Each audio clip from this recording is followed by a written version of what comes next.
was taught from my parents to go out and get a good education. And if you get a really, really good education, then you can get a really, really good job. And if you get a really, really good job, you can make a really, really good income. And if you make a really, really good income, then you can retire at 65 years old. You can get a gold watch, and then you can watch TV for the rest of your life, right? That's what I was taught. The only problem was I grew up in South Burlington, Vermont. If you've ever been to Vermont, the home of maple syrup and cow tipping, right? So I grew up in South Burlington, Vermont, and I went to elementary school, I went to middle school, went to high school, and I was always not the smartest guy. I didn't really do well in school. I always got C's and D's, and I remember I was junior year in high school, and in Vermont, a lot of the people in high school, they go to either University of Vermont or they go to an Ivy League like Brown or Cornell, or some went to Harvard, some went to Yale, some went to Cornell. So a lot of people went there. So I had all my friends, you know, that took their SATs or whatever it was SATs back then, and they got great grades on their SATs, and they had great grades in school. One guy went to be an attorney, another guy went off to, to Cornell and played basketball. And I remember they all went there, and I was the guy who went to my guidance counselor, and I sat down my junior year and I said, hey, I want to go to college, and I just wanted to go to University of Vermont or even some small community college, and basically told me that I couldn't qualify for college. You're not smart enough to go to college. That's what I was told as a junior in high school, 17 years old, that you are not smart enough to go to college. You're not going to be able to go. You can't get accepted because your grades are too low. I think I had like a 2 point whatever, and I sucked on my SATs. So I was screwed. So I blew the whole plan, the whole escape plan, but it wasn't an escape plan. It was the prison plan, right? To go get a job and work till you're 65. So maybe it was a good thing, but the bottom line is I blew the whole plan. So I went back and told my parents, and they're incredibly disappointed in me, and why didn't I try harder, and gave me consequences, and I was grounded forever, whatever. And so one time I went downtown with some buddies in downtown Burlington, Vermont, with some buddies, and we walked by a recruiting station for the military, and they had the Army, and they had the Navy, and they had the Air Force, and they had the Marines. And I remember looking at all the uniforms. I was like, hey, the Marines, man, that looks pretty sharp with the dress blues. Let's go in there.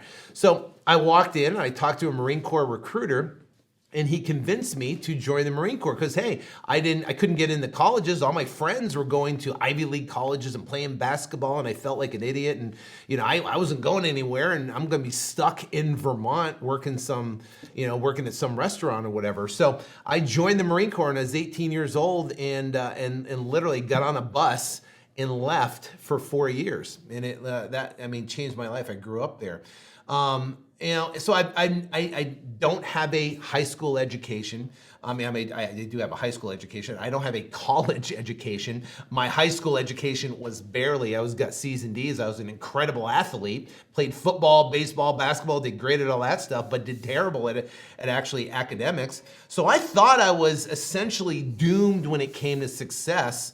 And then I read the book. Let me see if I can go get that. Let me go get it real quick. But I read this book right here. When I was in the Marine Corps, I read this book I was 20 years old. I was in Okinawa, Japan. I was deployed there. And I read this book right here. It's called Think and Grow Rich. It's by Napoleon Hill. And this gave me a complete new perspective on success and what you can achieve and the success you can have. And this book changed my life. It talked about that the key component, and I highly recommend this book. I highly recommend this book. But one of the key components was that, I'll try to put it up here so you can see it. One of the key components was that it didn't matter what your background was. It didn't matter what your past was. It didn't matter where you came from, what your upbringing was. It didn't matter your skin color. It didn't matter your nationality, your sex. It didn't matter anything about that. The only thing that mattered was your desire on what you wanted to achieve in your life, your desire, your passion. And guess what? I had desire. I had passion. I wasn't the smartest guy. I definitely didn't come from a wealthy family. I didn't have a leg up or anything like that. And I had desire, and I read this book and I was like, wow, maybe I can be something. And it gave me hope. So why do we need to escape the middle class? Well, here's one of the big reasons why, and I did a little research on this. Middle class income in the US. Well, if you look at it, there are 19.7 million, 15% of our population that make less than $20,000 a year. And I can't even imagine that's crazy. And we're talking about making $20,000 a month, right, in real estate. So, if you're in that bracket of the 19.7 million, please pay attention. This can change your life. This book right here can change your life. This content, this information, this course will change your life and be able to pull you out of that near poverty level of $20,000 a year. And I've seen it happen, and I've met people. And like I said, the great thing about me and a great thing about the course, these courses, I've been teaching it for 10 years, it's that I know it works, and it's already worked for hundreds, if not thousands of people before you. All you have to do is follow. Now, the next thing is 28.7 million, 23% of the population, 30 to 45,000 a year. 57% make from 45,000 to 139,000. So if you look at that right there, the middle America is between $20,000 and $140,000 a year. That is 106.7 million people fall in that bracket. So more than likely, you're listening to this right now and you fall in that bracket of 20,000 to 140. Now you're either on the lower side of the 20,000, you're in the middle, or you're on the upper side of the 140,000. Either way, it is essentially the middle class. It's the middle class. And there's a very small percentage, 2, 7, and 8, 17% of our population is upwards to $140,000 to $200,000+ a year. That's it. So the rest of the majority of the population is $20,000 to $140,000. So the median income is $61,372 in America right now, $61,000. So more than likely, we fit somewhere around there. So I know when we talk about making $10,000 in a month, $20,000 in a month, $100,000 in a month, it might be hard to grasp. But once you do your first deal and you understand that process and you understand how, yes, you can do it. Believe me, my dad made no more than $45,000 a year. So when I couldn't wrap my head around $10,000 a month until I made my first check of $11,008, and it changed everything for me. I was like, wow, I created this out of thin air. It was amazing. So why do we need to escape the middle class? Why do we need to break out of the 106.1 million? We have to do something different. We have to think different. We have to do what other people don't do, right? We have to do something different.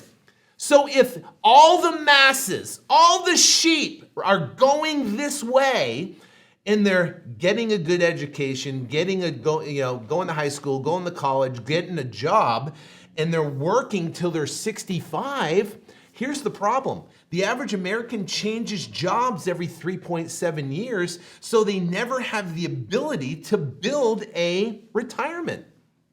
They can't do it. So we're having change in jobs, and the retirements changes, and things change, and all of a sudden, boom, we're trying to achieve what? Retirement age? So what do? We work and bust our butt for 50 weeks out of the year to get 2 weeks paid vacation to go do what we want with who we want. And we actually even name the weeks in the day. I remember Sunday evening at about dusk, my stomach would start to hurt because I knew that I had to go to work on Monday. And I know my phone would start ringing, especially in the pool and landscape business, be 5:30 in the morning, and all the drama and I have to put out fires and all the things that were going on I had to deal with. I didn't like it, right? And I had to go to work on Monday. So we named the days of the week, right? We got Monday, Black Monday, and then we got Tuesday, we got Wednesday, which is what? Hump Day, right? So now we got Hump Day, and then we got Friday, TGIF. Thank God it's Friday. And Friday, think about that feeling Friday around 4:30, 5 o'clock. You're packing up for the day. You're in the car. It's beautiful outside. You got the windows down. The air's blowing through your hair, whatever you got, your face, and you're driving. You're going, yes, I got the weekend off to do what you want to do, to have that freedom, right? Until you get home and wife goes like, tonight I'm going to the basketball game, right? Because my daughter's cheering. She's going to the basketball game. Then tomorrow, boy, I got a honey to-do list all tomorrow. Move my daughter into her new house. I got to be up at 6 o'clock in the morning, go get the truck so we can start moving everything out of there. And it's awesome. We get to be able to do that. But imagine a life where you can escape that, right? If you look at people want security. Well, I want to have security. I got to have security. And security is basically it's a fallacy, right? It's something to woo us into working a job. Security there's only one security, and that's cash in the bank. That's it. You know what I mean? And even that is, you're only insured up to $250,000 with FDIC. So you have to get multiple different banks to be really secure, right?